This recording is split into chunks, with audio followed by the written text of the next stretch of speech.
আমরা ইতিমধ্যে লক্ষ্য করতে পেরেছি যে সোনারগাঁ একটি বিএনপির যে গণজোয়ারের যে সৃষ্টি হয়েছে সেই গণজোয়ারের পদপ্রার্থী বিএনপি মনোনীত যিনি দানেশীষ প্রতীকে নির্বাচন করতেছেন জনাব আজহারুল ইসলাম মান্নান। আমরা ওনার কাছে জানতে চাইবো যে সার্বিক নির্বাচনের যে পরিস্থিতি বা ভোটারদের থেকে কেমন সাড়া পাচ্ছেন সে বিষয়ে একটু যদি আমাদেরকে ক্লিয়ারলি বলতেন। সার্বিক পরিস্থিতি ইনশাল্লাহ সিদ্দিকগঞ্জ সোনারগাঁ খুব ভালো। আমি যতগুলি নির্বাচন দেখেছি কিন্তু এবছরের নির্বাচন সবচেয়ে ভালো এবং সুষ্ঠু হয়েছে। আরেকটা বিষয় জানতে চাচ্ছি, সেটা হচ্ছে যে আপনি কিছুদিন আগে বলেছেন যে আপনি বিপুল ভোটে নির্বাচিত হবেন।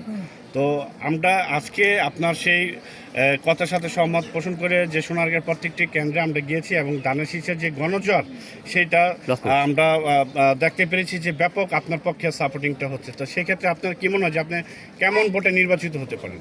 আমি আগেও বলছি, বিভিন্ন সময় বক্তব্য বলছি, ইনশাল্লাহ আমার লগে যারই প্রতিদ্বন্দ্বী হোক তার চেয়ে 2 লক্ষ ভোট বেশি।